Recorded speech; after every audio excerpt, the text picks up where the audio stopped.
Tonight, there are currently 3 so-called scandals in play: the IRS, federal snooping on reporters, and the assassination of Libyan Ambassador Christopher Stevens. With us now to discuss those situations, a former Republican vice presidential candidate, Congressman Paul Ryan.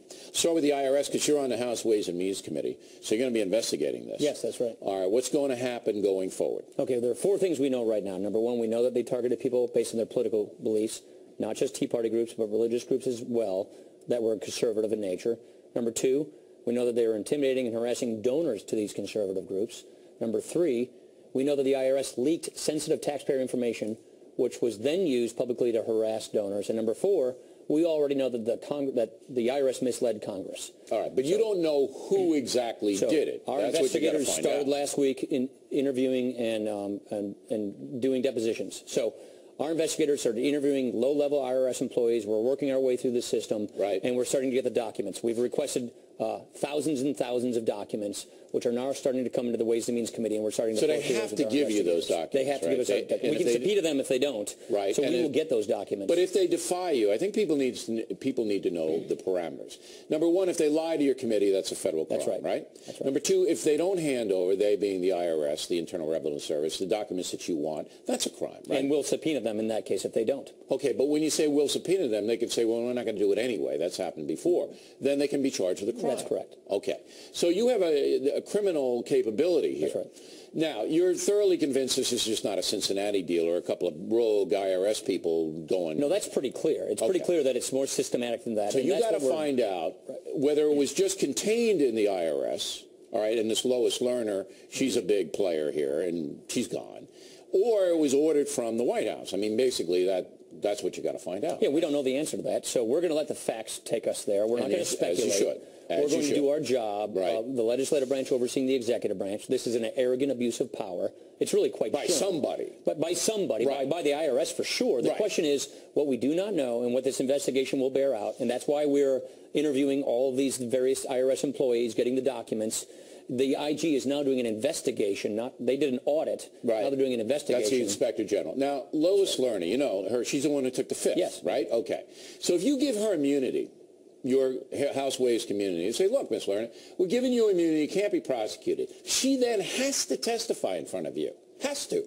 Compelled by law to, correct? Am I right? Well, therefore, there's no reason to take the fifth. Well, no, but if she says, I'm still not going to testify, couldn't you charge her with something? I think that's the case. That's right. Right. But here's the point. That's what you should do. Just give her immunity. We have a lot of people telling us, do the investigation this way, do the investigation that way. But nobody as smart as me. I appreciate that. And Kelly is going to agree with me right behind you.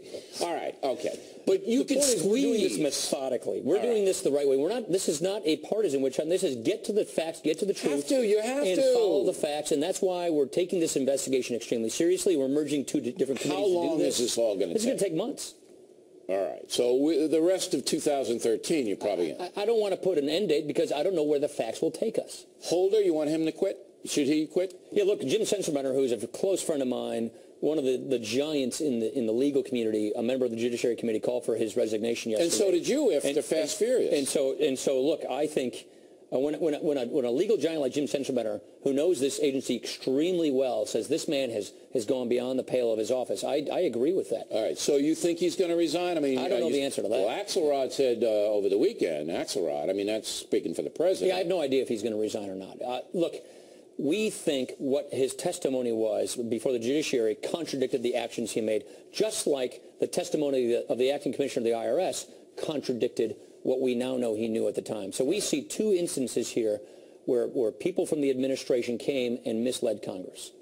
Darrell Issa, another congressman, you know him, is subpoenaing all the documents from the State Department to try to find out about Benghazi. That's right. Right? That's a smart play because Kerry's got to hand them over, right? That's right. That's right. So you know the story of Benghazi. Most Americans now know the story, which is they knew right away because the number 2 man in charge, Gregory Hicks, said that this was a terrorist attack. This had nothing to do with a video. But they didn't believe Hicks. Yet they pushed this story for days and weeks.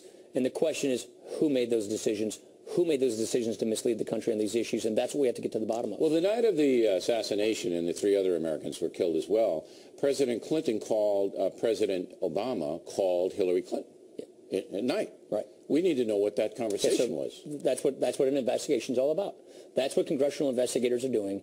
That's what the document. I don't know you'll ever get that, though, because that's they're not going to. Well, there's a point at which they might invoke privilege, and then we're going to have a big debate about that. Right. Do you see this damaging President Obama so that the Republican Party will take control of Congress in 2014? Bill, it's just way too premature to make a comment because like that. This is the low point of the Obama administration. The point is, this is an arrogant abuse of power. You know, one of the problems Mitt Romney and I had in the last election was we were debating against big government in theory. We had to compete against the promise and the rhetoric of President Obama. Well, now in the second term, now that he's implementing his agenda, we're seeing big government in practice. Okay, but the bigger problem that you and the governor had was you were not only campaigning against Barack Obama, but the American press. Except for Bill O'Reilly and Fox Well, we're fair here, and I think you know that. No, I mean, we don't. No, I'm just having fun with it. But now the press may be turning. Have you noticed that? I think when you see the James Rosen case, the AP case, the press understands the First Amendment extremely well, and I think they take that one extremely seriously. And you just can't hide from the fact that this IRS abuse is arrogant and obnoxious. The question is, dangerous. Who knew about it? How systemic and how widespread was it? And this is an abuse of power. Will you keep the factor posted here? Absolutely. All right. Congressman, good to see you. Thank you for coming in.